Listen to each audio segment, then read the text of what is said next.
Peter just sent us a clip of the Flaming Lips on 90210. Yeah, I discovered that happened. Really? In 95, yeah, they were the freaking like performed in an episode of the show. It was the She Don't Use Jelly I was song. about to say, was it She Don't Use Jelly? Holy Yeah. jeez.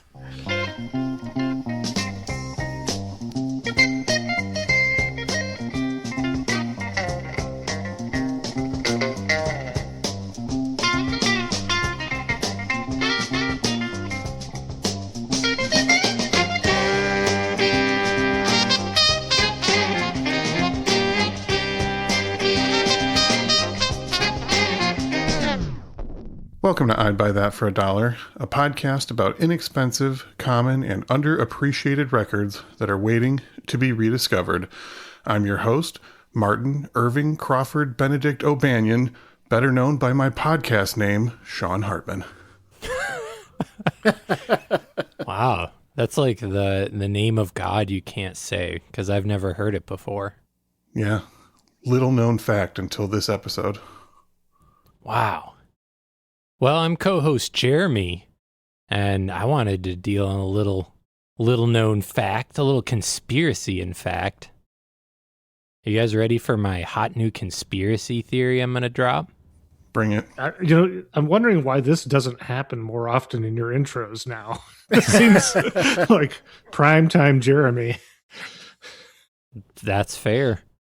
Well, you may know our featured artist Dusty Springfield's first single was I Only Want to Be With You. And then she passed away in 1994. The same year, Cracked Rear View came out by Hootie and the Blowfish, featuring single Only Want to Be With You. Therefore, the spirit of Dusty Springfield has gotten into the soul of Darius Rucker, is my belief. Rock me, wow. Jeremy, like a conspiracy theory. Wow. Yeah, that's what I got. Well, I don't even know how to follow that. But I am co-host Peter Cook, and hey, how you guys doing today? I'm bad. My house has been taken by COVID, and I may or may not have COVID, and I'm like the basketball player that checks in for 5 seconds just to say they played in the game. That's how I am. I'm sorry to hear that, sir. Do you have a moment? You didn't expect all that, did you? Sir, I have a great opportunity to present to you. Okay. Are you familiar with the 1970 album A Brand New Me by Dusty Springfield? Very mildly. Well, you might also be aware that in the UK it was known as From Dusty with Love. I have with me a petition today to permanently alter the title of the album all over the world to Dusty and Philly. Oh, that is a better name for it. Oh, so you'll sign? I'll sign. Thank you so much. You sir. might have COVID now. Sorry. It was worth it. Have a great day, sir. You too. Joining us today on I'd Buy That for $1, returning to the podcast for I've lost count, is a healthcare worker, DJ, all-around great guy. Welcome back, Mark Weathersby, a.k.a. DJ Mahogany. Well, hello, gentlemen. It's truly an honor to be back. Thank you for having me back. And I don't know if I told you guys that I just wrote a new book. Oh, a fellow author on the podcast. I thought I'd follow in your fantastic footsteps, sir. And I have written this incredible how-to journey called What Have I Done to Deserve This? A journey to live it up through positivity, love, and light. Dang. Are you going to be selling this book at local pet shops? How did you know? Just a wild guess.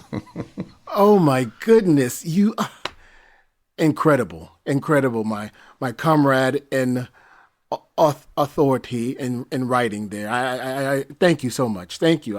I can't wait for all of you to read it. It is going to be such a joy to read this great book. The reputation will be far beyond whatever, anybody exceeds. It's going to be great. Well done. Hype it up. Yes. Well, thank you so much, gentlemen, for having me on. Of course. Are you ready to also hype up this album that we're going to talk about today?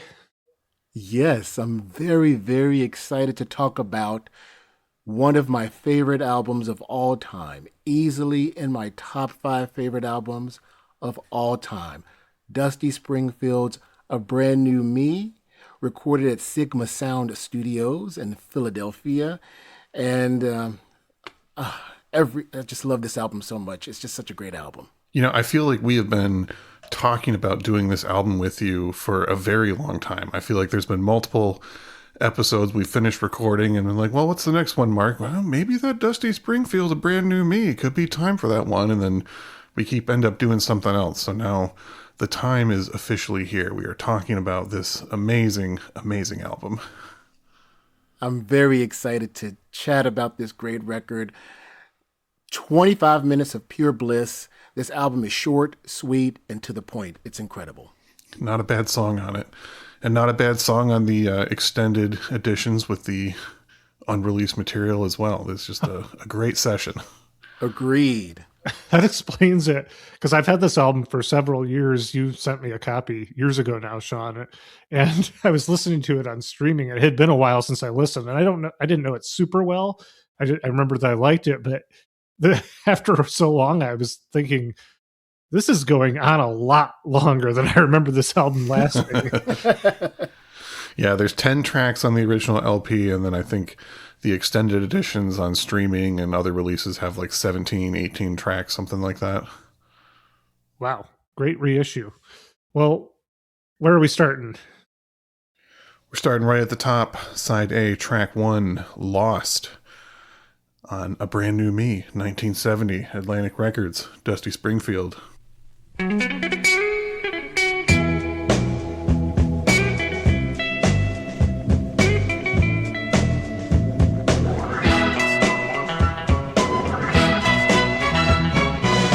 was a sad and lonely girl, all alone in this big world, baby, baby, lost in a state of misery.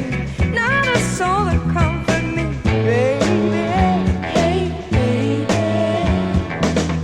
I couldn't find no help, didn't know what to do with myself. Oh, I was standing confused, so badly disillusioned. When you wrapped your arms around, I knew love was not me. Lost, so lost, what found in a liquor time. You know I was lost, so lost, what found in a liquor time. Oh, I was lost. I thank the Lord that you are the one who came to my rescue, baby. Thanks for making this heart of mine. You came just in time, baby, baby. I couldn't find my way. Oh, don't you hear what I'm saying? Yeah. But I was standing confused, so badly disillusioned. When you wrapped your arms around me, I knew love had found me. It was lost, so lost, but found in the nick of time. You know I was lost, yeah, but found in the nick of time. Well, I was out here in desperation, no means of communication, just looking for a sign. Then you dropped your lifeline. Lost, so lost, but found in the nick of time. You know I was. Man, what a way to kick off an album. Just coming out swinging with that hot guitar lick, that funky groove, the up-tempo. It's just, man, it just puts you in the mood right away on this album. It really does. It's a great way to start this fantastic album. That flashy guitar lick has just a hint of, it was probably be right around the same time it came out, but it has a little hint of Octopus's Garden in it. Yeah, that makes sense. Fellow UK artist. Yeah, it's easy for me to. I often forget that Dusty Springfield is a UK artist when listening to her. Right, because she was a UK artist that was kind of like a champion of the American sound, especially when it came to soul music. A lot of people's like first real interactions with American soul music in the UK came from Dusty Springfield, either her covering a song or hosting US soul artists on one of her variety television shows. But yeah, she was a huge champion for the soul sound. And obviously enjoyed going to these American cities and studios renowned for soul and recording there. Indeed. And it's so Dusty Springfield, the way she actually came into my life was growing up in Greenville, Mississippi. One of my favorite things to do with my dad, my dad, and my sister, we would go to the video store. After he got off work, he taught high school in Greenville, taught sciences. And so he would take me and my sister to the video store every Friday afternoon, and we'd rent a whole bunch of movies. And one of the things that he actually picked to rent was a VHS of a BBC special called The Sounds of Motown. And Dusty Springfield was the host. That was my first time ever being exposed to Dusty Springfield. And there's some great guests on that special. You had Stevie Wonder. You had Martha Reeves and the Vandellas, Diana Ross and the Supremes, The Temptations. And I mean, it is incredible. They have dancers, and she does a great job hosting.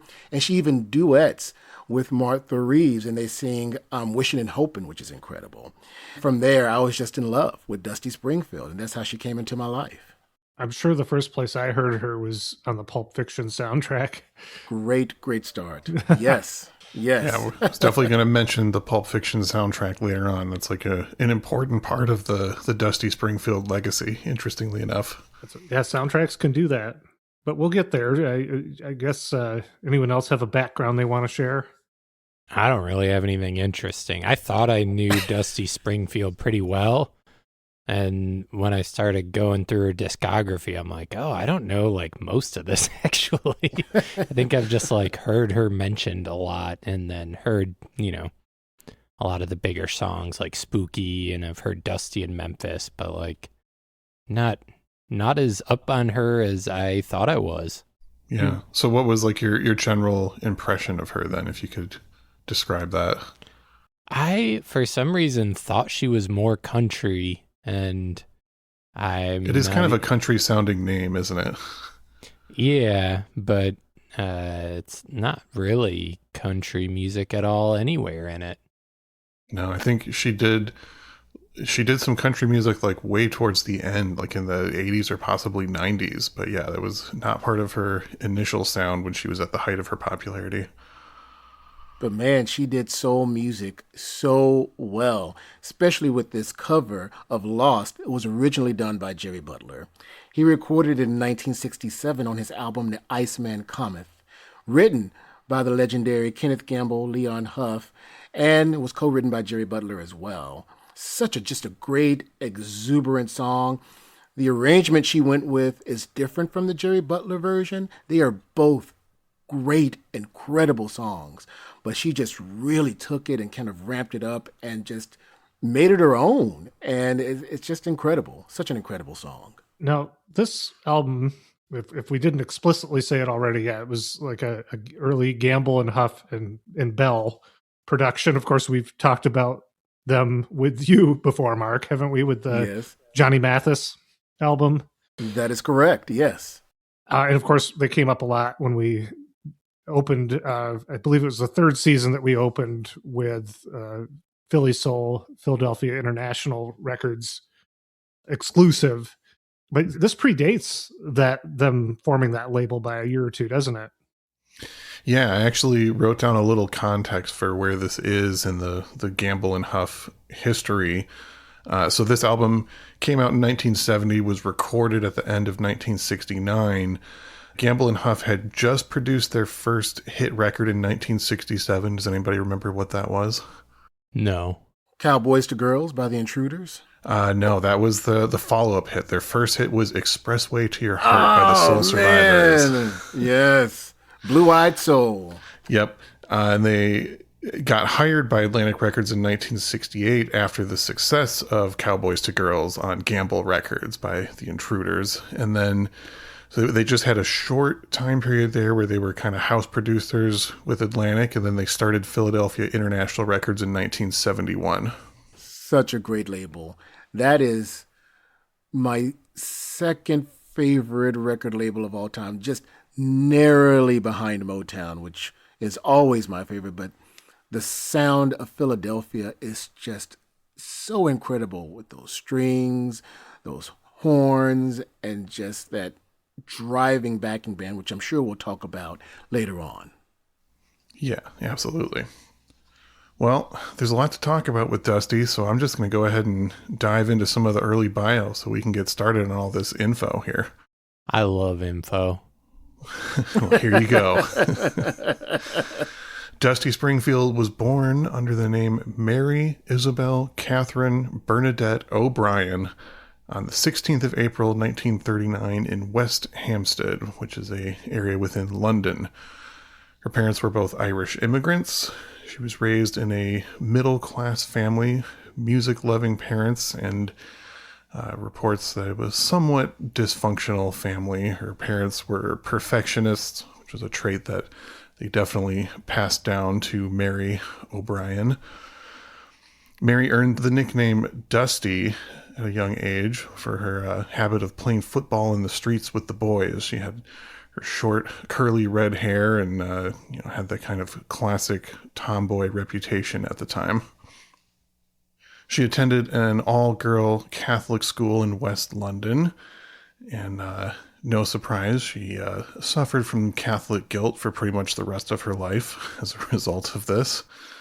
Early musical influences, she enjoyed composers like Gershwin, Rodgers and Hammerstein, jazz musicians like Duke Ellington and Count Basie, and Peggy Lee was a huge early inspiration as well.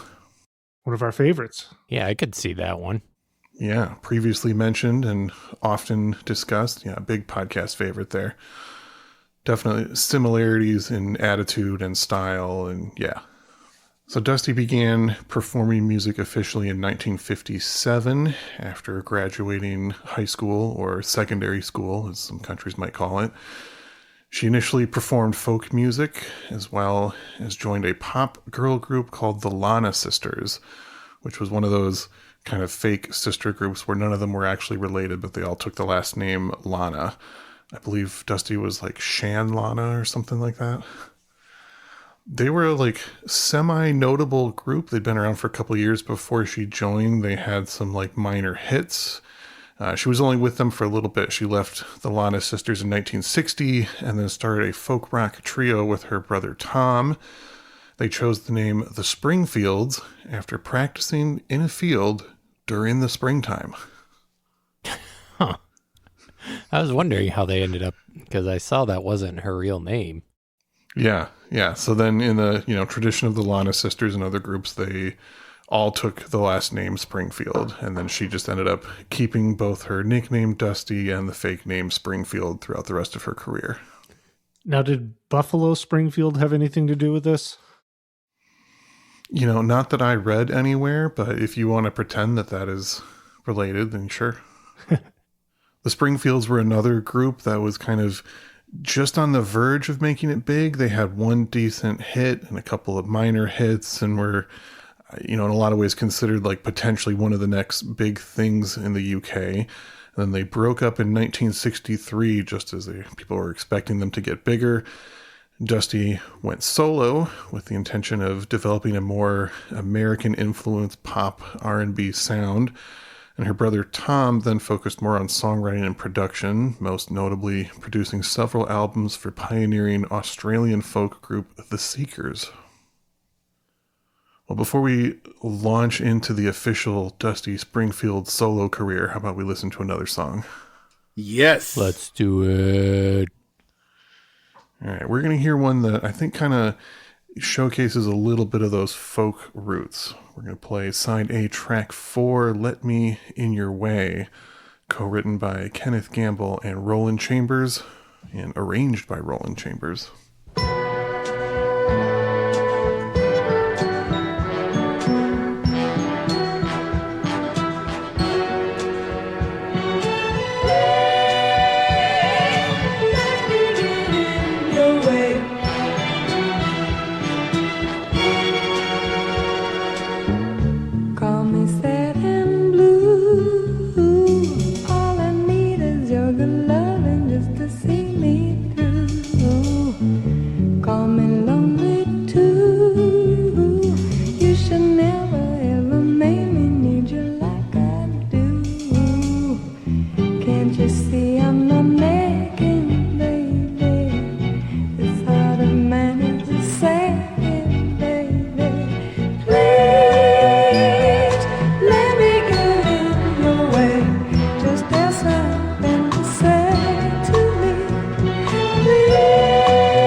As I mentioned, I was somewhat familiar with this album, but I haven't listened to it a ton.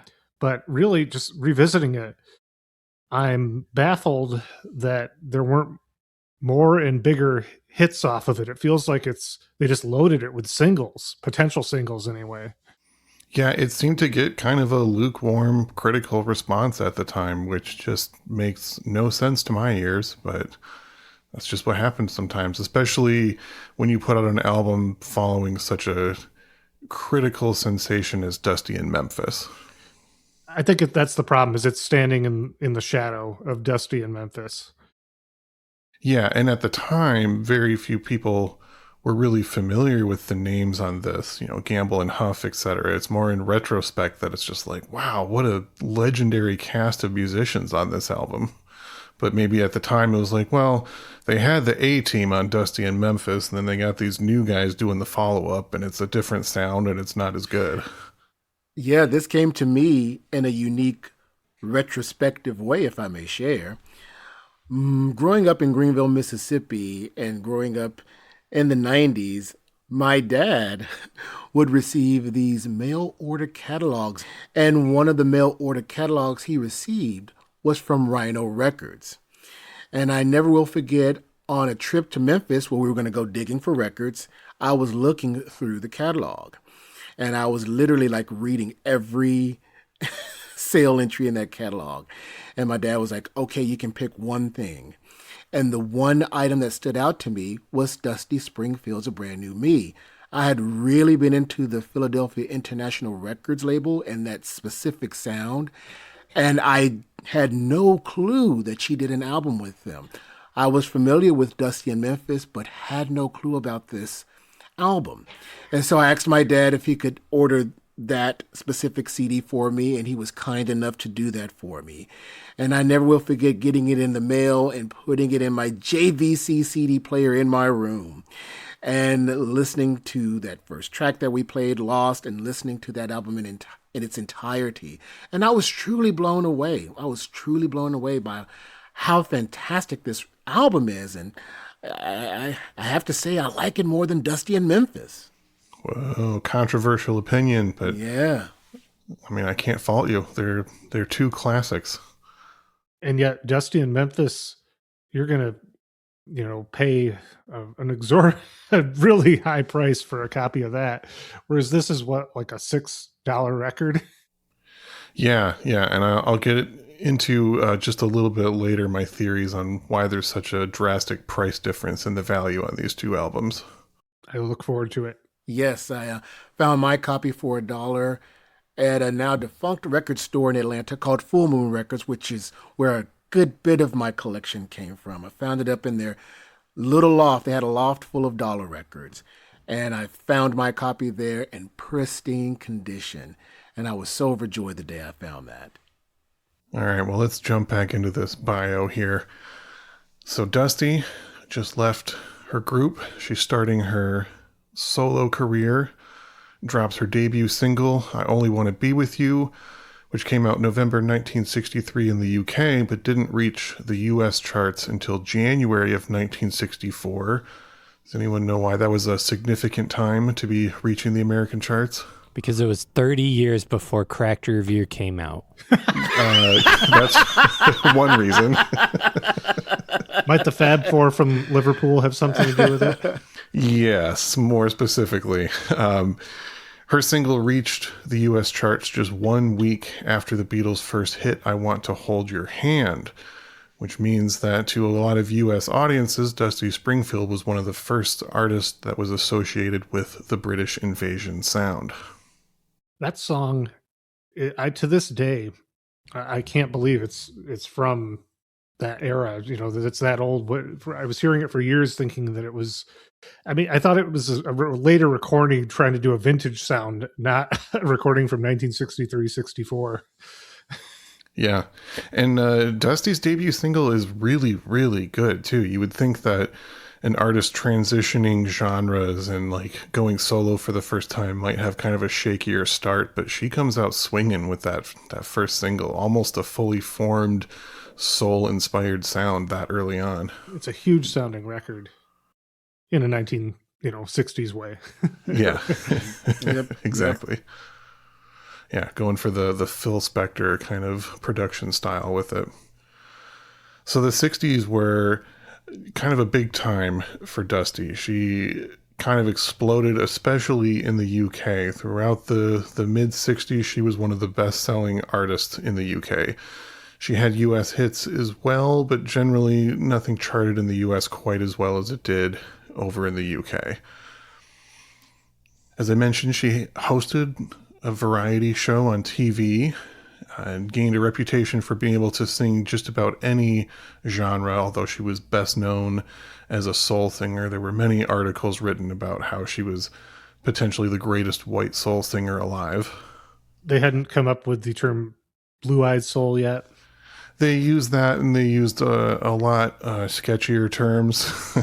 I can imagine. I watched the documentary, and they were showing headlines, and I was like, oh, cringy. My goodness. I'm not even going to repeat some of what was in the UK presses in the mid-60s. Yeah, that's safe. Yeah. And I believe when she was inducted into a Hall of Fame and Elton John presented, he said that Dusty Springfield is in his opinion, the greatest white singer of all time. That checks out. There's a great story I read that Elton John shared where he and Dusty used to hang out. And she said to Elton one day, I need to pop into a store and get some spray for my hair. And so they popped into this store. She bought the can of hairspray and emptied the whole can of spray on her hair before they reached the counter and paid for it and left.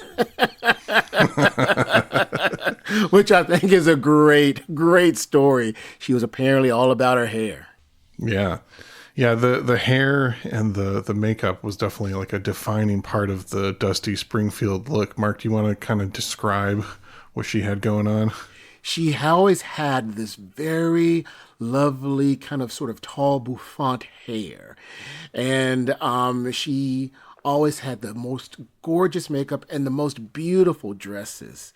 I always loved watching her live performances that she did throughout the late 60s and early 70s, especially the performances that were in color when she was on Top of the Pops and other great shows. And I mean, her fashion style was incredible. Her hair was flawless and her makeup was just exquisite. She was a very beautiful, tall, statuesque, wonderful individual. She was just incredible on the eyes. Yeah, and she always had this like very dark, like black, thick eyeshadow, which was very striking. I learned that like part of her inspiration for using the heavy black eyeshadow was that she was extremely nearsighted, like practically legally blind by some standards. And it was kind of her expression of how she viewed the world. Like she said, if she held out her arm, she couldn't really even see her hand. Wow, I didn't know that. That's incredible. Yeah, and like interacting with people, unless someone got like very up close to her, it was hard for her to even recognize people. Wow. That's bizarre. Yeah. And another thing is that she had these kind of distinctive dance moves where she would like, you know, raise her arms and do these interesting dances and strike these kind of diva poses that were often emulated. And part of the source for that was that she would get very, very nervous before performing and often had trouble remembering lyrics when she was on stage. So she would write cheat sheets and write lyrics on her arms. And she developed these dance moves because half the time she was just putting her arm right up to her face so she could read the notes she had written for herself while being extremely nearsighted. Oh my. Iconic. Well, Yeah. that's interesting I would not, having watched her perform, she did a good job at hiding all of that because I never would have guessed all that was going on. She just has a star quality to her. But we also, not too long ago, talked about one of her backup singers, Leslie Duncan. And Leslie was also apparently had a lot of stage fright. So to think that they were both up there together dealing with that. Yeah, much has been said about how there was kind of like split personalities almost with Dusty. Like off stage, she was Mary O'Brien and like very shy, very not sure of herself, like was always her own biggest critic and like kind of had this like imposter syndrome, even on, recording the Dusty in Memphis album. While she's in the Memphis studios and the bands are laying down, she was terrified to sing because she just was like, well, there's no way I can be even half as good as Aretha Franklin. So like, I don't want to sing in front of these people. She had to like record all of the vocals solo back in New York. And in the recording process, she kept demanding that like the headphones get turned up so loud so that she couldn't even hear her own voice while recording. That must have been horrible to have to mix. Yeah, but she just was such a natural talent that it still came out as these incredible vocals. Like, it doesn't even make sense how she pulled it off, but yeah. And then, as soon as she hits the stage, she's this glamorous icon. She became Dusty Springfield when she hit the stage. Mm-hmm. Yeah, there's a lot of artists who their stage demeanor and their regular life demeanor are drastically different. I'm always surprised when I see interviews with PJ Harvey and she's very soft spoken and refined, and then goes up on stage and is just 50 feet tall, 50-foot queenie. Yeah. Yeah. She also had some would describe it as a reputation of being difficult, which was generally the label only put on female artists at the time. Like, if a man was particular about how he wanted things done in the studio or on his presentation or tours, it was like, wow, what a great, strong person. But if a woman did it, was like, oh, what a bitch. One example of it is during a 1964 tour of South Africa, Dusty put into her contract that she would only perform to integrated audiences. And then one of her shows was a segregated audience, and she demanded that the segregation of the crowd not happen. And then she was quickly deported and the tour was canceled, which was a big headline, and many fellow artists joined her side and, stood up behind her and her decisions there.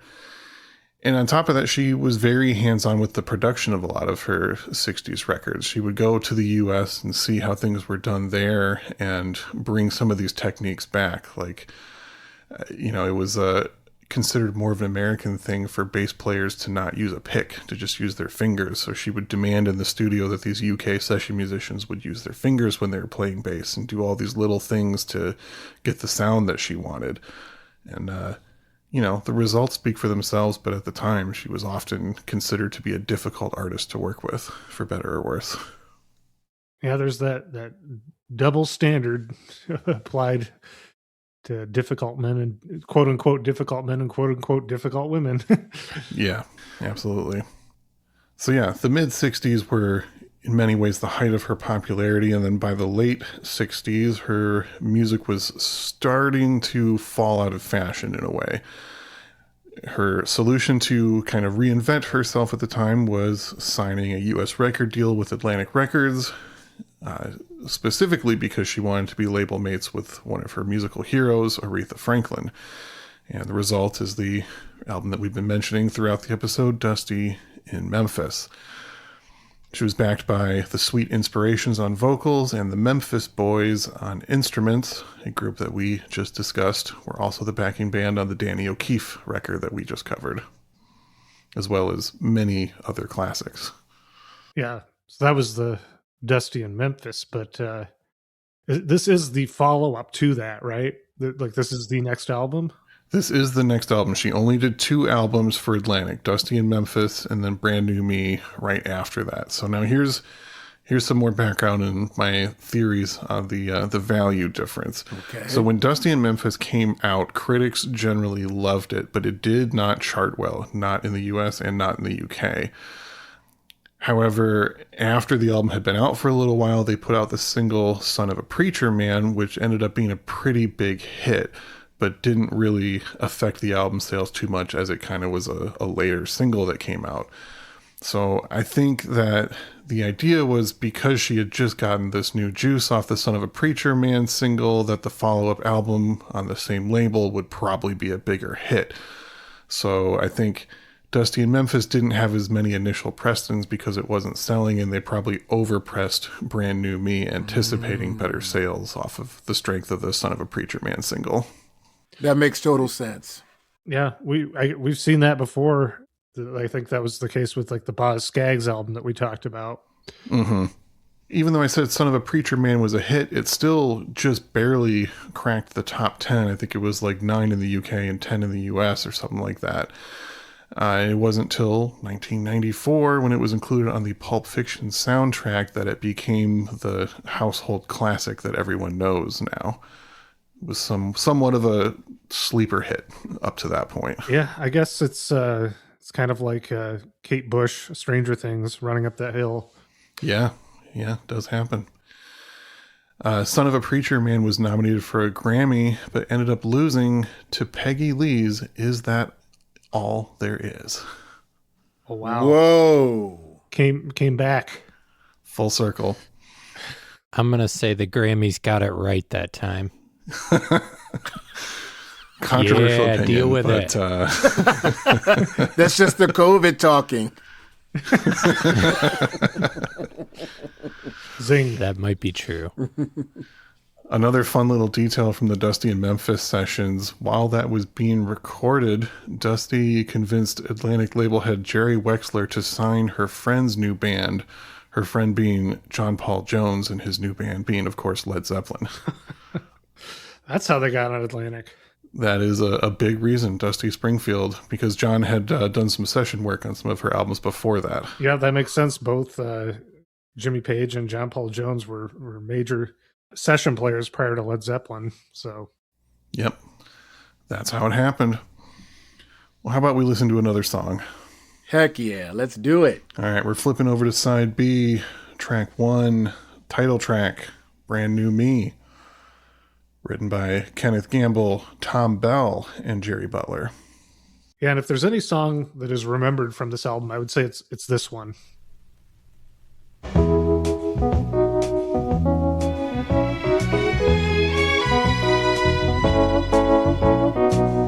This is my same old car and my same old shoes.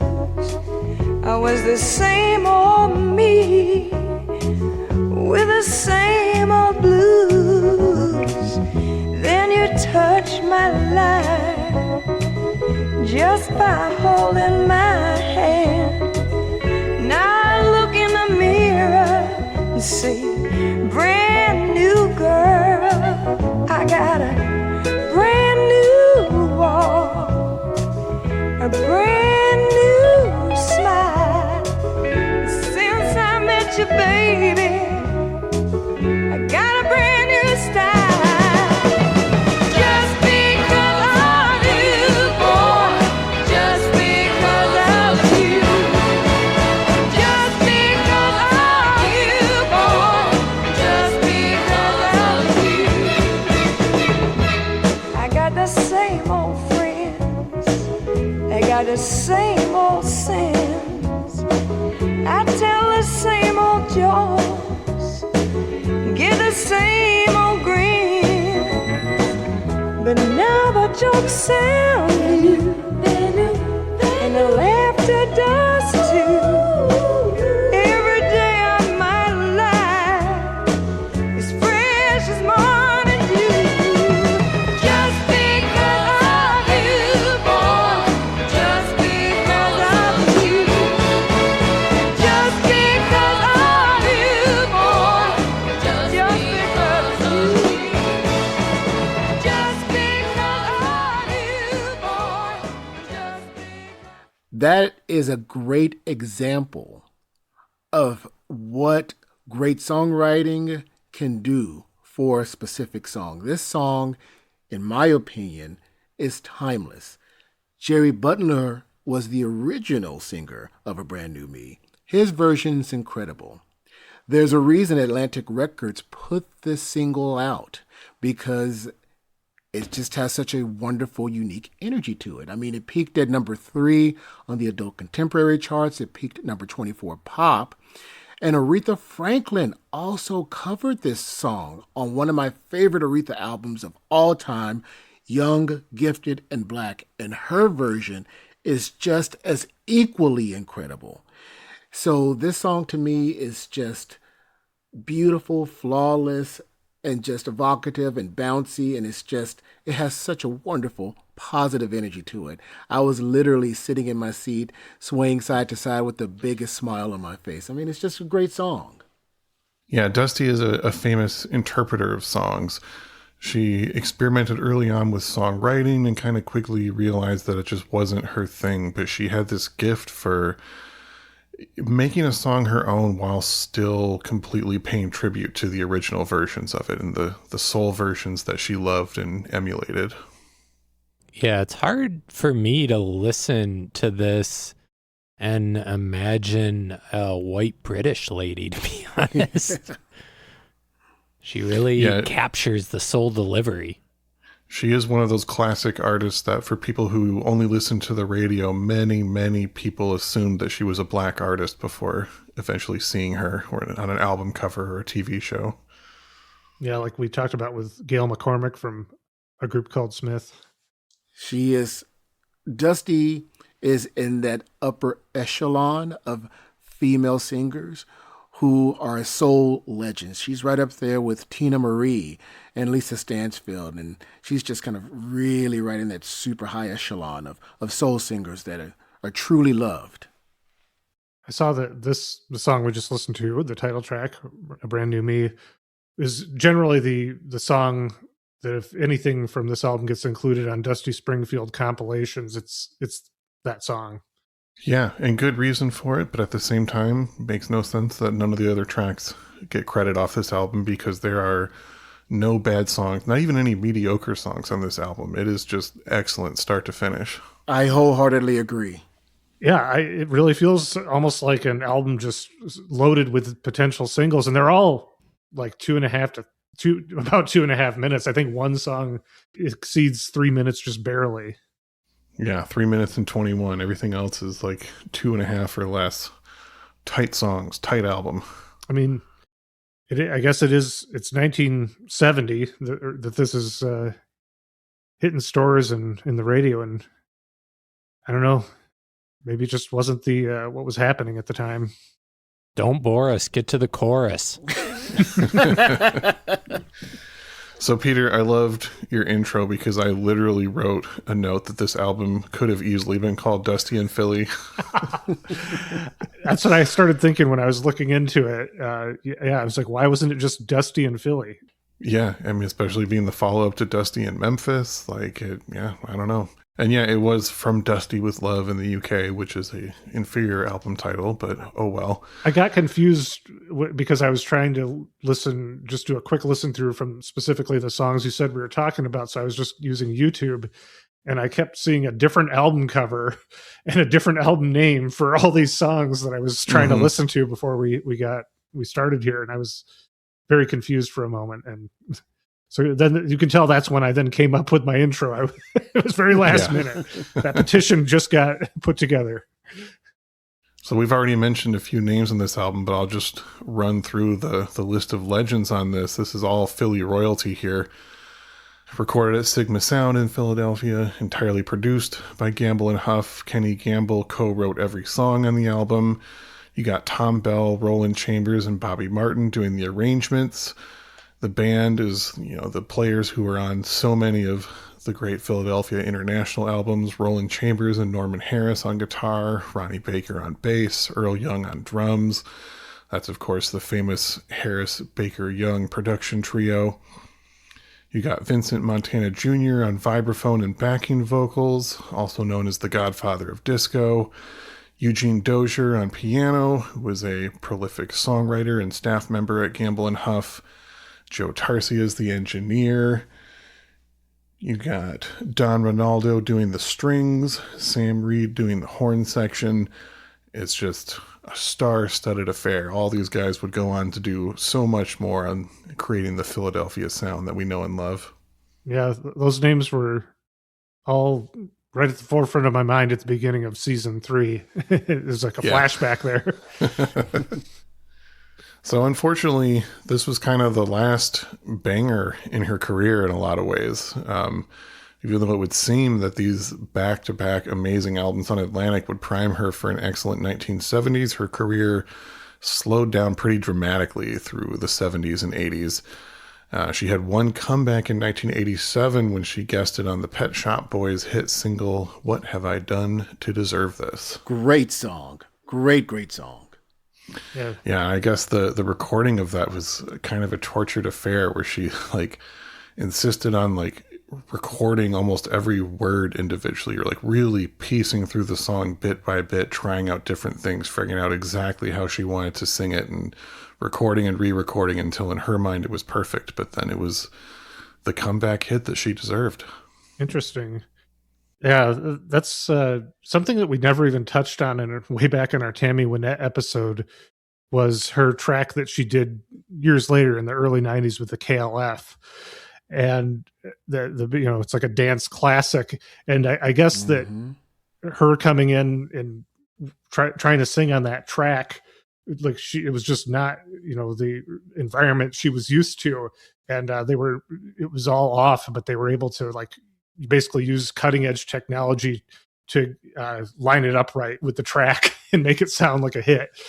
Because she just was like out of practice and very out of her element on that. So it's just interesting to hear that, the Pet Shop Boys, a similar time period, it sounds like had, if not the same experience, at least something where it's like almost surprising the amount of work you have to put in with a legend. Yeah. Yeah. And I think by that point, she was basically trying to be in retirement and was pretty disillusioned with the recording industry. So it took quite a bit of effort from the Pet Shop Boys to convince her to come into the studio and work on this music with her. But yeah, she was able to, keep that momentum going during the last few years of her life and kind of enjoyed a little successful run there during the end. Yeah, and she was still around when the Pulp Fiction brought Son of a Preacher Man back, right? She was still with us at that point.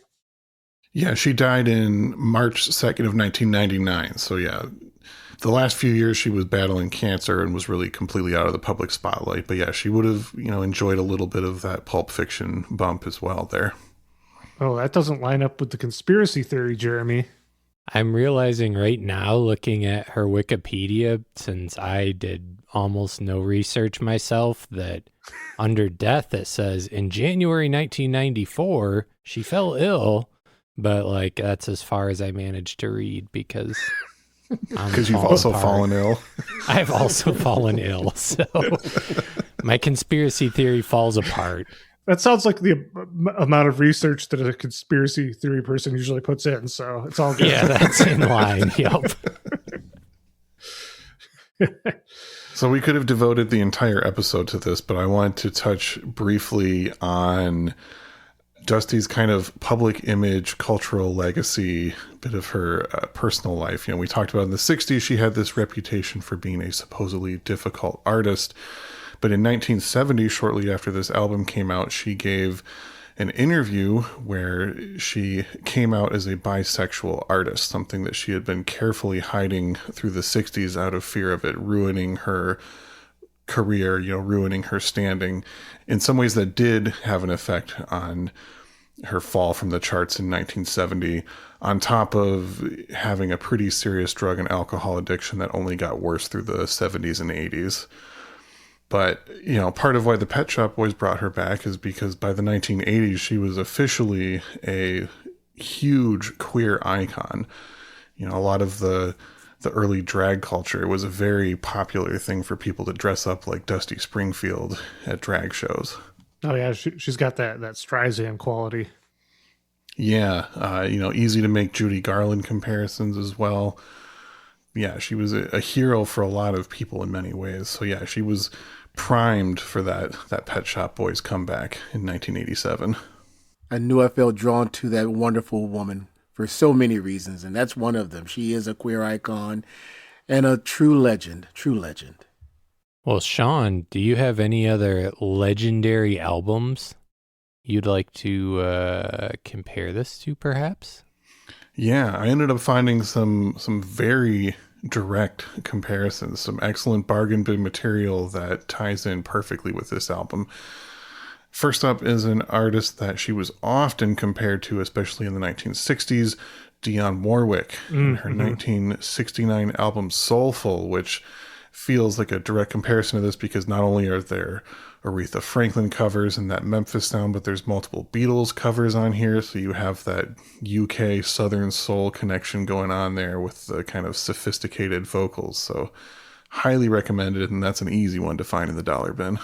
I made the mistake of looking at the Robert Christgau review of this album. I think it's in the Wikipedia article. Yeah, pretty rough. And I mean, it was kind of the lukewarm reception that you were talking about. Or at least I guess his rating was lukewarm, and his write-up sounded worse. He was like a B- that he gave it. Yeah.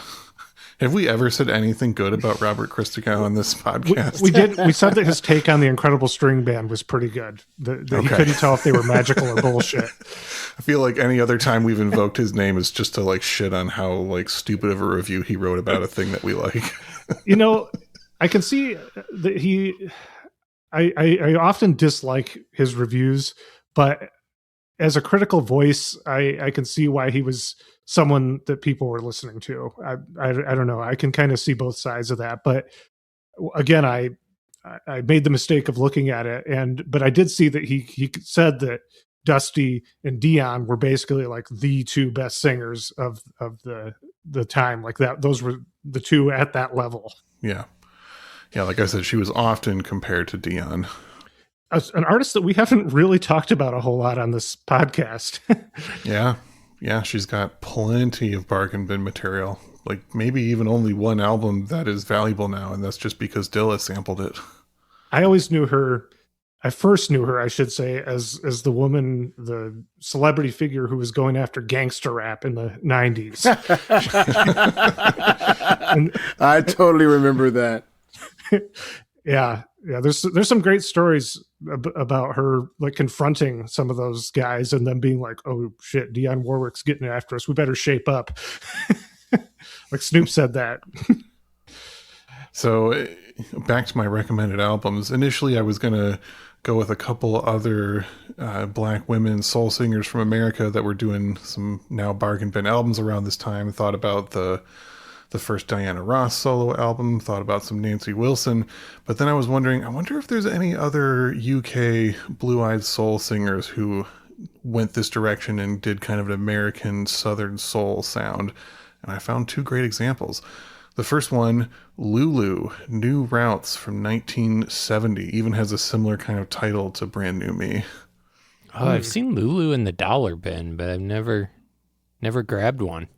Yeah, Lulu and Dusty Springfield were often talked about at the same time as being like front-running female singers from the UK who like really could do that blue-eyed soul sound very well. And New Routes is a very similar thing to this, like almost as if she had heard Dusty in Memphis and was like, well, got to do that now. It's got that perfect Southern soul sound and it's a very cheap record. Jeremy? Yeah. I'm surprised that you didn't pick up Lulu, mistaking it for your favorite Metallica album. Oh, no, I recognize that when I see it. Trust me. Final recommendation, another blue-eyed soul UK artist, Petula Clark. In 1970, she made an album called Memphis. Can you guess what kind of sound she was going for? Nashville. Close. Same state. Yeah. So yeah, Lulu and Petula Clark, two artists that you often see in the dollar bins, and they're both very talented, very good singers. Definitely considered both contemporaries of Dusty Springfield, and I highly recommend those albums, New Routes and Memphis. Check them out. Thank you so much for those recommendations. I have 2 out of 3 of those recommendations, but I haven't listened to any of those recommendations, sadly. I have a number of records, so sometimes I just buy things and they just kind of sort of sit in my collection. So I'm definitely going to pull out that Petula card. And by a number, you mean over 10,000, right? Yeah. It's a very big number. But it is It's a number, though. Yeah. Yeah. It's a few. I have a little bit of a problem, but I need to get a copy of that Dionne Warwick Soulful. I don't have that in my collection, so I got to pick that up. I see it in a dollar bin all the time, but I need to grab a copy of that. All right. Well, maybe that'll be the Dion album that we officially cover on the podcast someday once you find that copy. Heck yeah. Well, if that's everything that you had, Sean, before we get out of here, Mark, is there anything you're up to these days that you want to hype people for if they happen to be, in the Athens or Atlanta area? Why, as a matter of fact, yes, there is something I would love to hype up. I have been very, very fortunate to have been offered a monthly residency at a wonderful restaurant in East Atlanta Village called Argosy. I am spinning records. They in their front room the first Saturday of every month. They have a front room where everyone dines at and has drinks, and it's much more of a chill, kind of relaxed, cool vibe there. And there's also a DJ in their back room, which they call the Brig, where it's more of a dance party. But I'm very honored to be spending the first Saturday at Argosy of every month, just playing records for 3 or 4 hours, digging deep in the collection, playing a wide variety of soul, funk, pop, rock, country, spanning from the 60s up until now. And it's a wonderful opportunity. I'm thankful for Tim and Armando and the wonderful staff there who have given me this opportunity. Also look out for listening rooms in Atlanta. I'm fortunate to be playing at Commune, a wonderful listening room in Avondale Estates. And there's some other wonderful listening rooms in Atlanta, Stereo, and several other places that really focus on vinyl and the vinyl listening experience. And it's just incredible. So I'm really, really grateful to be spinning records in Atlanta and doing my thing. Very nice. We might just have to find a way to get down there and see that happen sometime, Mark. Come on down. Come on down. Let's go on a huge digging extravaganza. It'll be incredible. Yeah. Well, very cool. And of course, our listeners, if you're in the area, again, go check it out. Mark's a very approachable guy. Trust us. I know he sounds intimidating on these. I know, right? I mean, gosh. Well, what's left to talk about Dusty here? We are going to go out on the last song on the album, side B, track 5. Let's Talk It Over. What's the songwriting team on this one? Gamble and Huff, baby. Yeah, the legendary duo, man. The legendary duo. Last track on the album. It's a great, great track. Yeah, I'll have to go back and listen to the extended version, knowing that that's what's going on. Because, like I said, I remember this being a very short album, and when it kept going and going and going, I was questioning the reality that I previously knew. Well, there was supposed to be a proposed follow-up album, and there were some tracks recorded for that, and it just never came to full fruition. And one of those tracks that she recorded, Something for Nothing, is incredible. And it got buried in the vault for many years, but it was later retooled for MFSB on their album. And it's an instrumental, and it's been sampled quite a lot, I think, by Notorious B.I.G. and some other artists over the years. But Something for Nothing is one of those tracks that she did with Gamble, Huff, and Bell that is just so underrated, so great. Yeah. Wow. Thank you for that tidbit. Yeah, that's cool. Very cool. All right. Well, thank you for listening to I'd Buy That for $1. I'm co-host Peter Cook. I'm co-host Jeremy. And I'm co-host Sean Hartman, also known as Martin Irving Crawford Benedict O'Banion. And I have been the fortunate guest, Mark T. Weathersby, DJ Mahogany. Thank you, gentlemen, so much from the bottom of my heart for having me be a guest. I am so grateful to all of you. Thank you. Absolutely. Thank you for coming back. It's always truly an honor. Thank you. Let's talk it over. Side B, track 5, Dusty Springfield. A Brand New Me, 1970, baby. Talk it over.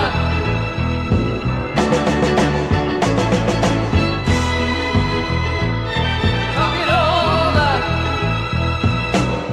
You seem to think that everything is more important than me.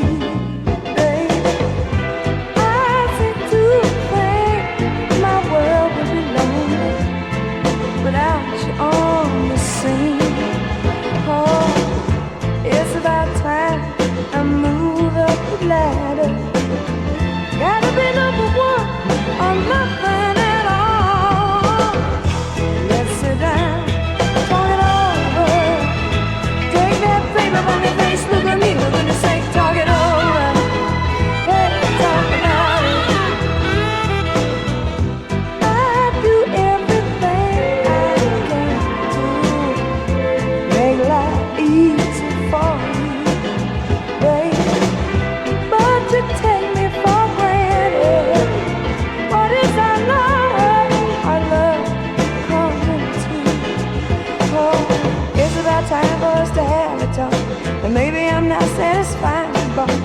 You gotta tell me 'cause this ain't right. Why ain't you be home?